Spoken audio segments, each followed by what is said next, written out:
estão tendo uma sensação e eu estou tendo outra, né?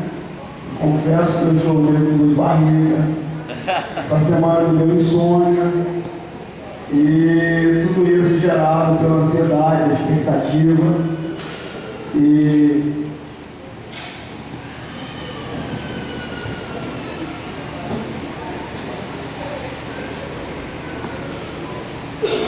confesso a vocês que eu estudei muito, foram mais informações, porém,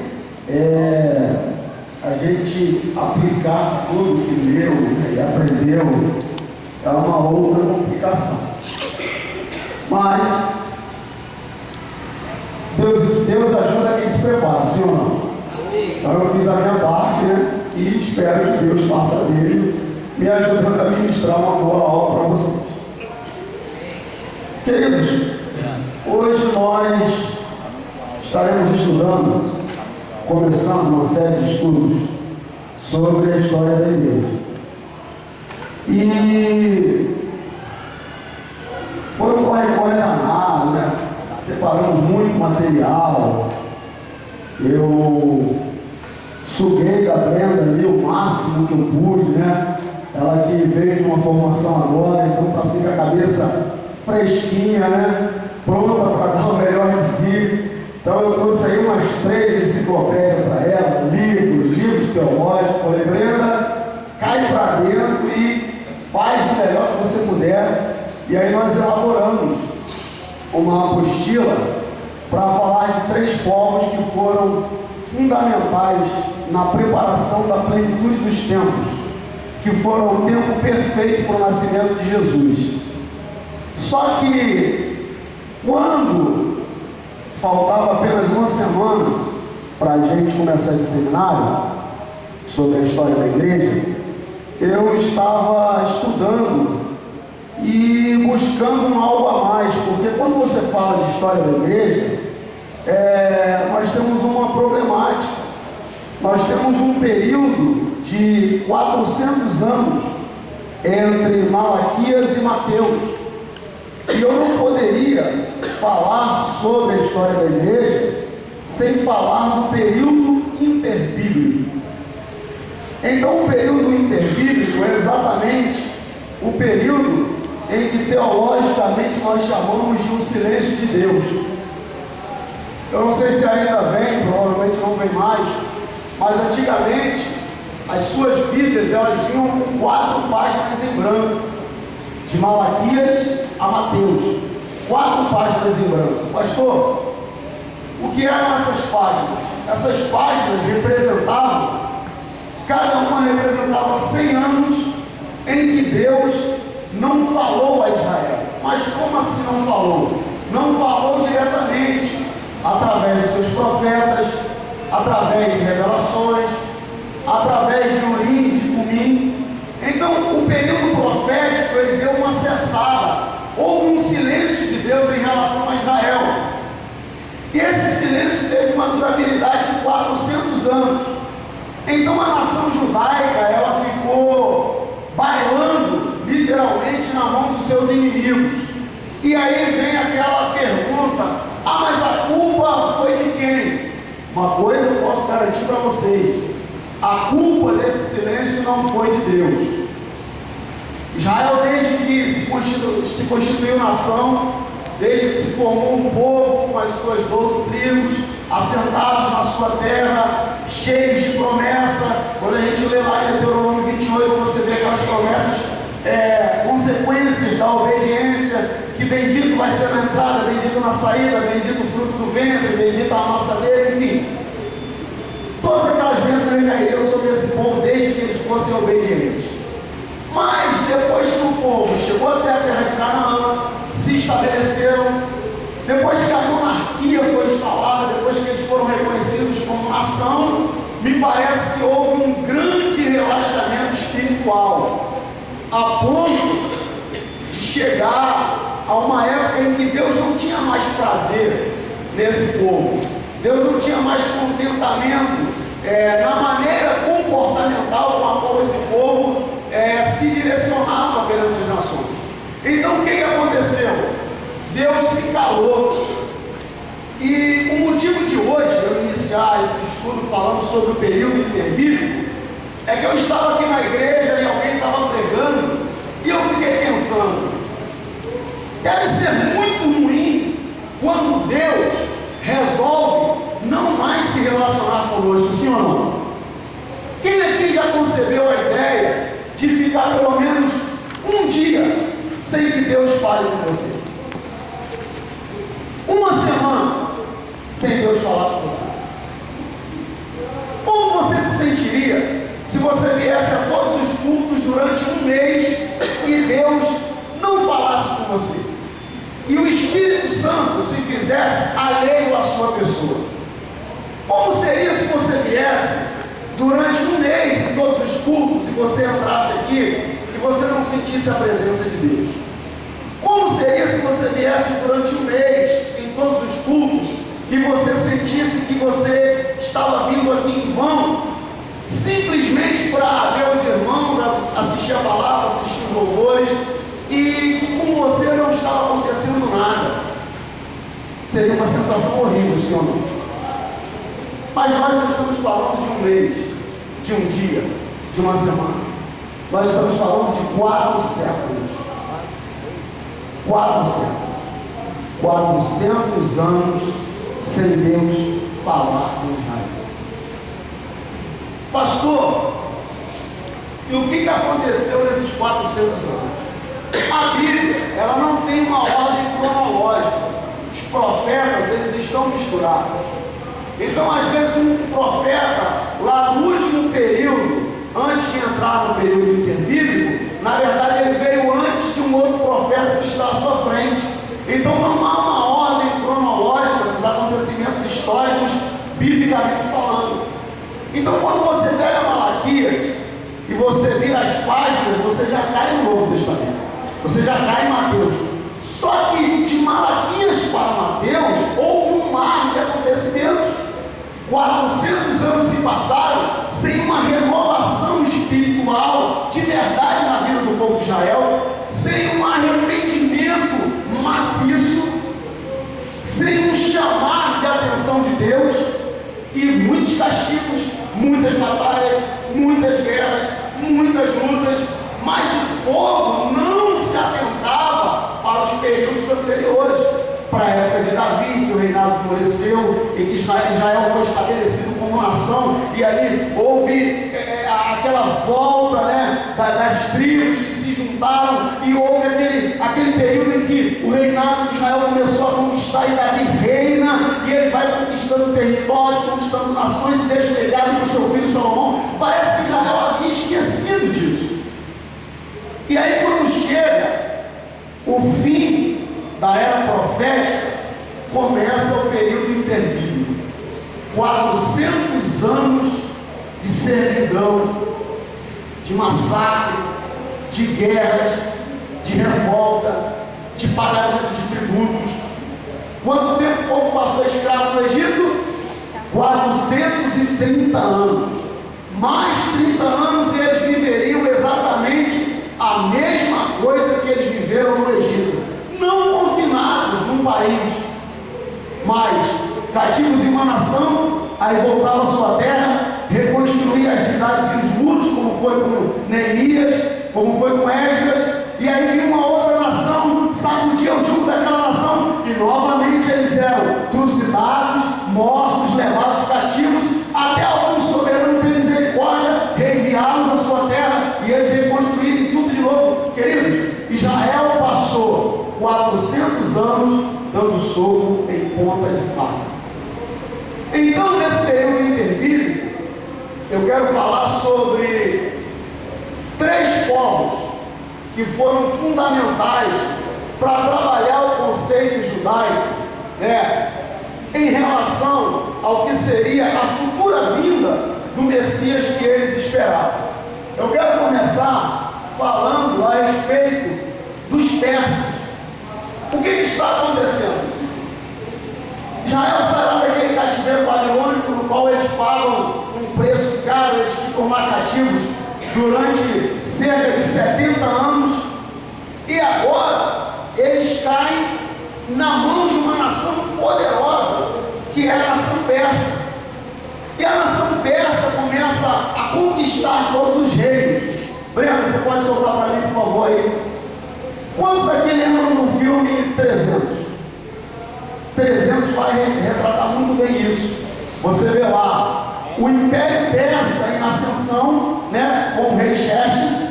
A Bíblia vai ser mais específica, porque aí a Bíblia vai falar de Dario, vai falar de Ciro, enfim, nós não vamos entrar no mérito dessa questão. Mas essa civilização persa, ela se levanta e ela começa a conquistar, tá vendo? Todos esses povos aqui, ó: Egito, Babilônia, Armênia, Média, e aqui o Golfo Pérsico, né? Mar Mediterrâneo, a Macedônia, o Mar Negro, o Mar Cáspio, toda essa região que vocês estão vendo vai cair sobre o domínio persa. E o domínio persa também vai chegar a Jerusalém. Aqui, ó, eles vão conquistar Jerusalém. E aí nessa conquista, o que vai acontecer? Israel vai cair no cativeiro persa. E aí os persas são dominados por uma outra tribo, que são os medos. E agora os medos, eles juntam esse império e torna-se um império só, o império dos medos e dos persas. Quantos lembram da passagem de Neemias, que ele disse que um dia ele se apresentou triste diante do rei, o rei percebeu e perguntou o que estava acontecendo, e ele disse que não poderia estar alegre com o seu povo em ruína. Quantos lembram disso? Nós estamos remetidos a essa época aí. O que acontecia nessa época? Esses soberanos, eles entravam, pilhavam as cidades, matavam velhos, adultos, crianças, saqueavam tesouros, levavam para os seus países e escravizavam aquela nação. Isso acontece com Israel. Israel agora é um escravo da nação persa. Então Israel agora tem que pagar tributo ao Império Persa. Eles têm que ser tributários por isso. E aí o que vai acontecer? Durante esse período, Neemias alcança, quando ele diz assim: estava eu na fortaleza de Suzã. A fortaleza de Suzã era o palácio onde se situava a capital do Império Persa. E estando Neemias lá, ele alcança um favor do soberano da época. E o que vai acontecer? Ele vai ser enviado de volta para restaurar os muros e as portas de Jerusalém. E aí, o que acontece? Há uma tolerância dos persas em relação à fé judaica. Nós estamos falando que no período interbíblico Deus se calou, não falava com Israel. Aí eu pergunto aos irmãos: não seria meio que uma incoerência? Porque nós estamos falando que nesse período interbíblico, o rei que estava dominando a Pérsia na época, ele vai mandar Neemias uma comitiva para restaurar Jerusalém.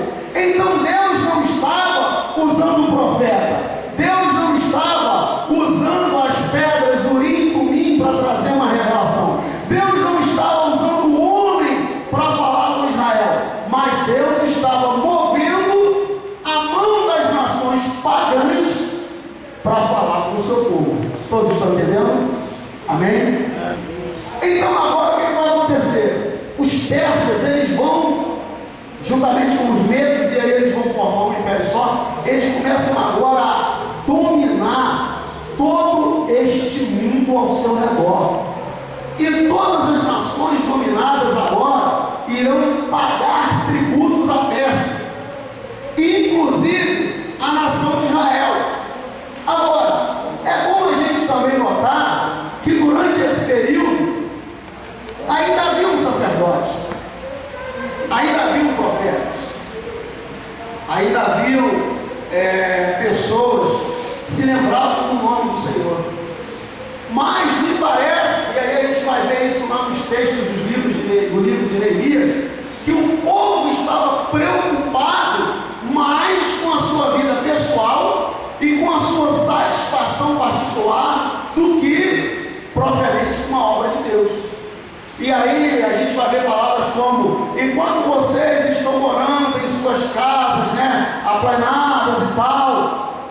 templo, a minha casa está em ruínas. Deus está cobrando, através das suas profecias, de um período negro que Israel iria atravessar. E essas profecias elas vão acontecer exatamente no período interbíblico, porque agora, nesses 400 anos de silêncio de Deus, o povo vai largar a fé judaica. Eles vão abandonar o seu conceito de adoração e viver reparando as suas vidas destruídas pela guerra por causa de uma desobediência. Então os persas vêm, faz toda uma união do império. Isso foi numa data de 450 a.C., a mais ou menos 333 a.C., e o Império Persa vai durante muitos anos governar, vai dominar toda aquela região. Aí o que acontece? O Império Persa, como todos os impérios que passaram, ele vai cair. E no ano 333 vai se levantar agora o Império Grego. Pode soltar a foto para mim, por favor. Então o Império Grego agora vai sacudir o Império Persa. E a Grécia vai começar a dominar. Nós estamos falando que, diretamente, Deus não está se reportando a Israel, não está falando com eles, mas os irmãos estão percebendo que esses imperadores, eles de alguma maneira, eles estão aliviando, digamos assim, a barra do povo judeu, e eles vão voltando, vão reconstruindo, vão se reestabelecendo, vão trocando as portas queimadas a fogo, vão reerguendo os muros destruídos pela guerra. Enfim, o Império Persa passa, acabou a Era Persa, e agora vai entrar a Era Grega. Alexandre Magno derrotou o exército grego persa em 333 a.C., tornando a Macedônia na maior potência e capital do seu tempo. Ele estendeu seus domínios até o Egito e a Ásia Menor, Babilônia e Pérsia, alcançando inclusive o norte da Índia. A semelhança dos persas, tratou com tolerância aos judeus, promoveu o florescimento do idioma e da cultura dos gregos e fundou diversas cidades, entre as quais Alexandria, no Egito. Alexandre morreu com a idade de 33 anos em 423 a.C. Com ele morreu também o seu império. Então o que vai acontecer? O Império Persa vai cair. Agora vai se levantar o Império Grego. Quando já viram o filme Alexandre o Grande? Então lá no filme Alexandre o Grande, você vê que ele era filho de um cara chamado Filipe da Macedônia, que já vinha batalhando para levar o povo grego ao top das suas conquistas. Só que Filipe não tem tanta desenvoltura, digamos que tanta sorte quanto seu filho Alexandre. Quando Alexandre o Grande assume o poder, para muitos também Alexandre Magno, ele começa a expandir o Império Grego. E o Império Grego agora derrota o Império Persa. E o Império Grego agora, todas aquelas cidades que nós vimos que estavam anexadas ao Império Persa, elas agora pertencem ao Império Grego, inclusive o povo de Jerusalém. E o que vai acontecer? Mais uma vez, Deus vai usar uma nação pagã, para ter tolerância com a teologia, o ensino, os estudos e os fundamentos da fé judaica. Então, qual era a política do imperador Alexandre? Ele conquistava um povo, ele não estava preocupado com o Deus que aquele povo adorava, ele não estava preocupado com a fé que aquele povo seguia. A sua filosofia e na sua mentalidade, ele só queria que eles prestassem reverência, prestassem obediência, fossem tributários, não fossem rebeldes e tudo certo. Então o povo judeu encontra no Império Grego também um alívio para a sua fé. Deus estava dando a Israel a oportunidade deles restabelecerem o culto, deles cuidarem melhor do templo, deles restabelecerem o sacerdócio, deles implantarem novamente o culto da época de Salomão,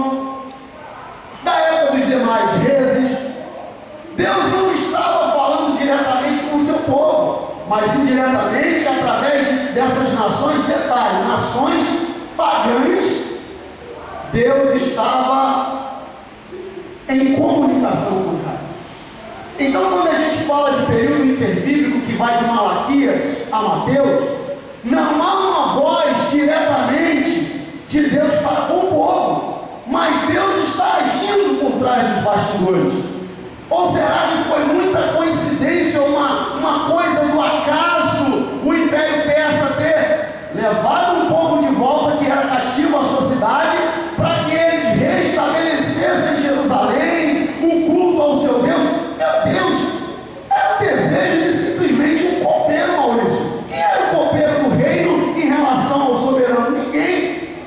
Mas aí o rei diz para Neemias: não vai, leva uma comitiva, leva a permissão, reestabelece. E detalhe, quando você liberava um grupo para restabelecer uma cidade, e a cidade de Jerusalém tinha muros fortificados, para restabelecer uma cidade destruída, você estava correndo risco dessa cidade se rebelar e ela se tornar um problema. E o imperador persa, ele não tem esse tipo de medo. Por quê? Porque Deus o estava usando para abençoar os judeus. Amém ou não, amigo?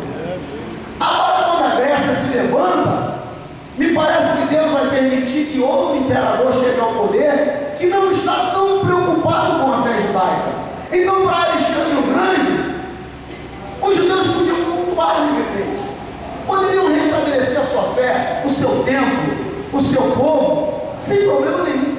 A única coisa que eles não podiam fazer era se rebelar. Mas o que eu quero que os irmãos prestem atenção é que nós estamos falando de um período de 400 anos do silêncio de Deus. Amém? Todos estão entendendo? Então Alexandre agora vai se levantar, e ele ainda é um garoto muito novo, com menos de 30 anos. Ele vai começar a conquistar, e ele conquista o Egito, e ele funda uma cidade no Egito em sua homenagem, chamada Alexandria. Quantos aqui já ouviram a história do farol de Alexandria? E eu estava estudando a respeito do farol de Alexandria, que não era só um farol, pessoas moravam lá. Era da obrigação das pessoas que guardavam esse farol, porque um farol é um ponto de referência para os marinheiros quando eles chegam. E se aquele porto, aquela cidade possui muitas pedras, muitos recifes ao seu redor, tem que haver um farol para dar um sinal de alerta. E se alguma embarcação estiver perdida também, ela vai se guiar pelo farol. Então o farol não podia ficar desguarnecido. Havia pessoas que moravam ali, elas tinham a incumbência de estar sempre abastecendo a chama daquele farol. E aí, depois de um certo terremoto, destrói, aí já deixa de ser uma das maravilhas do mundo antigo. Então, no período grego, e nós ainda não estamos falando do povo da Grécia, nós estamos falando do período interbíblico. O que vai acontecer? Inúmeras coisas estão acontecendo aqui dentro da Grécia. A Grécia vai começar a crescer aqui, na área da matemática. A Grécia vai começar a crescer na área da construção, do embelezamento, da sua maneira particular, tá vendo? De construir templos abertos, com inúmeras colunas. A parte estética do templo, de maneira impecável, vai marcar aqui a arquitetura grega.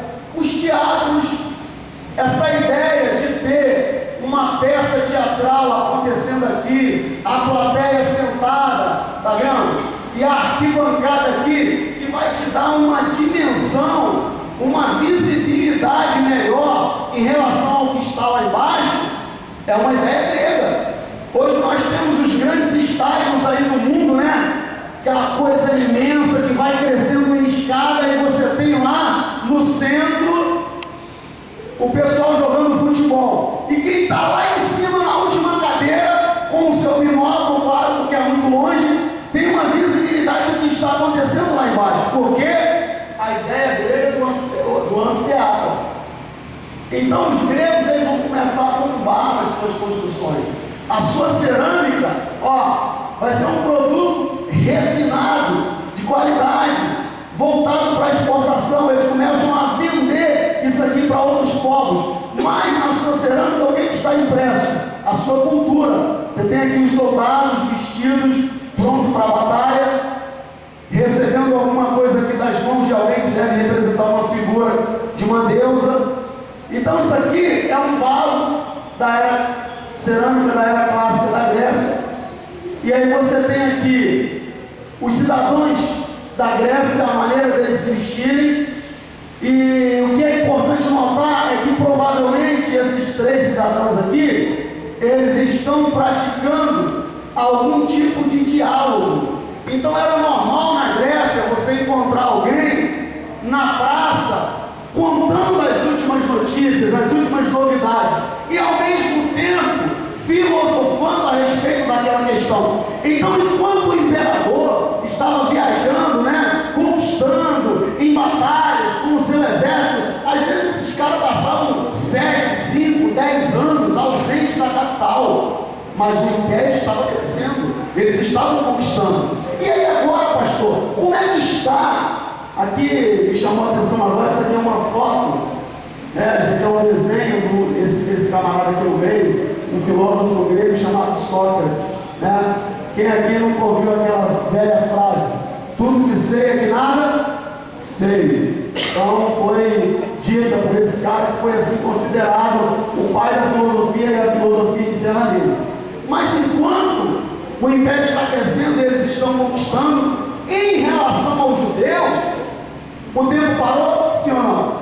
Não, o tempo continua correndo, continua passando, e os anos estão se passando, e Deus diretamente não está falando nada, mas indiretamente Deus está trabalhando em favor do seu povo. Então a Grécia vem assim, expandindo, tomando todas as nações, conquistando. Só que mais ou menos aos 33, 34, não sabe se 32 ao certo anos de idade, o imperador da época, que é o Alexandre o Grande, ele morre, muito novo, e o seu império já tinha chegado até os confins da Ásia, ele já havia conquistado o Egito, fundado cidades, ampliado a cultura grega, e com a sua morte, o que vai acontecer? O seu império vai ser dividido entre 4 generais. E aí é que começa o problema. Esse império grego vai ser partido e 4 pessoas vão agora não mais estarem unidos num só rei, num só pensamento, com um só propósito de cada vez mais conquistar e expandir a cultura grega. Cada um agora vai pensar por si. E a gente pode até conjecturar e imaginar que esses caras já estavam esperando o imperador morrer há muito tempo para que eles pudessem assumir o poder. Afinal de contas, eles eram, digamos que os 4 formavam o braço direito do império. E aí nada mais nada menos, o que acontece? Alexandre o Grande vem, falece. Com o falecimento dele, o seu império agora vai ser dividido. Depois da morte de Alexandre, seu império ficou sob o governo de 4 de seus generais. A Síria coube a Seleuco, o Egito a Ptolomeu. Por volta do ano 320 a.C., Ptolomeu I passou a dominar a Judéia. Sobre essa dinastia, o povo judeu vivia pacificamente.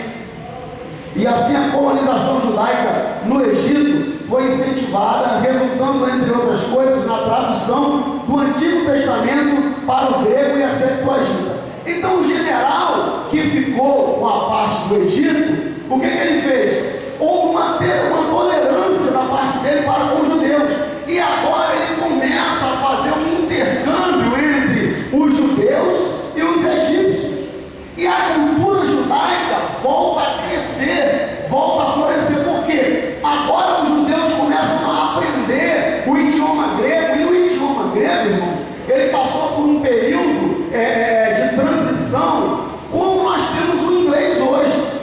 Hoje o inglês, você vai em diversos países aí, as pessoas falam o seu idioma natural e falam o inglês. Por quê? Eu acredito que até baseado nessa ideia do grego, aquela ideia de tornar uma língua como língua universal, onde todos os demais povos possam se comunicar através dela. Isso já acontecia na Grécia. Nesse período aqui, eles desenvolvem um idioma chamado grego koiné.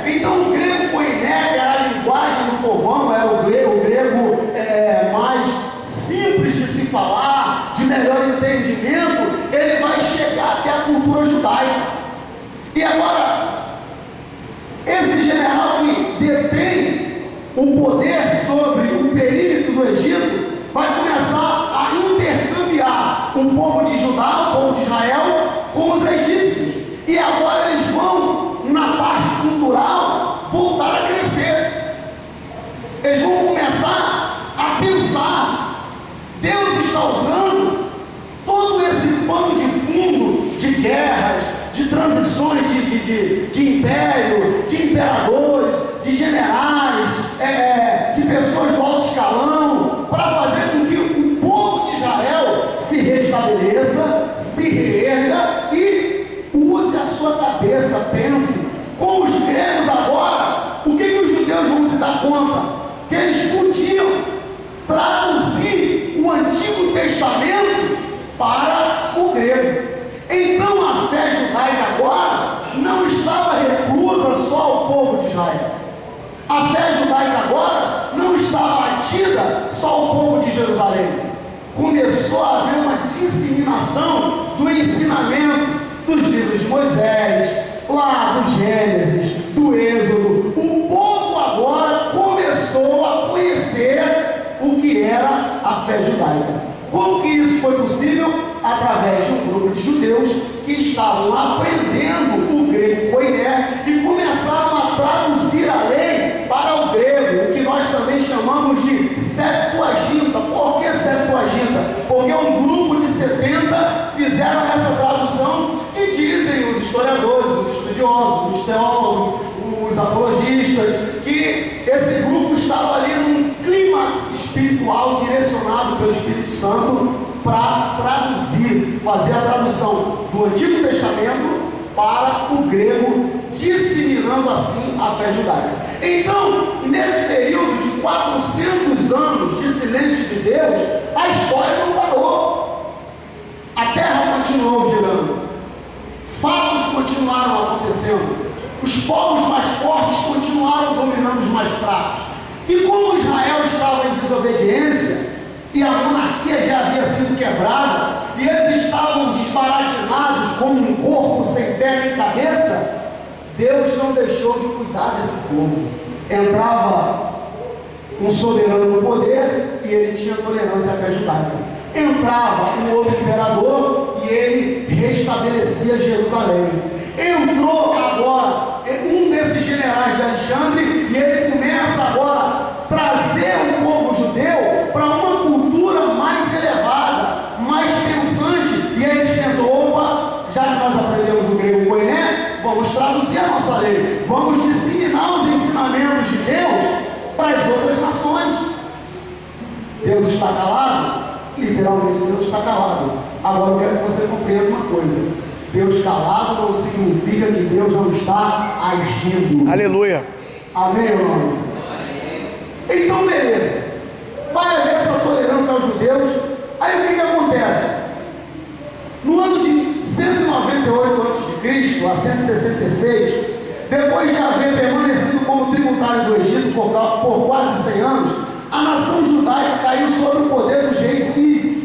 No ano de 198 a.C., embora estes monarcas hajam inicialmente favorecido os judeus, Etíoco Epifanes incitou a helenização de seus domínios, pois odiava a religião judaica.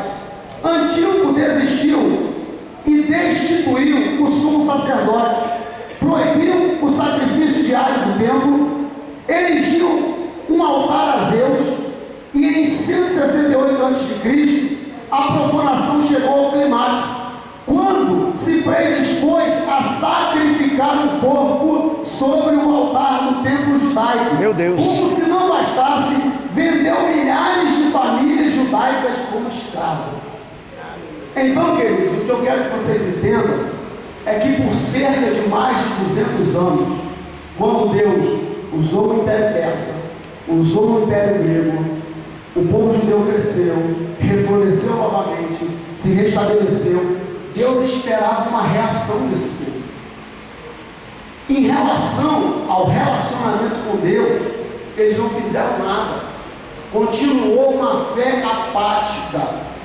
uma coisa monótona, morna, e Deus esperando uma mudança de postura, de relacionamento dos judeus para com eles, e isso não aconteceu. Então o que vai acontecer? Dos remanescentes sírios se levanta um cara chamado Antíoco Epifanes, e ele começa agora a conquistar também, e ele conquista Jerusalém. Agora, diferente dos outros soberanos, esse cara vai tomar um ódio terrível da fé judaica. E o que ele vai fazer? Ele vai primeiro proibir os sacerdotes. Ó, não tem mais sacerdotes de Jeová em Jerusalém. Acabou o sacerdote. Beleza.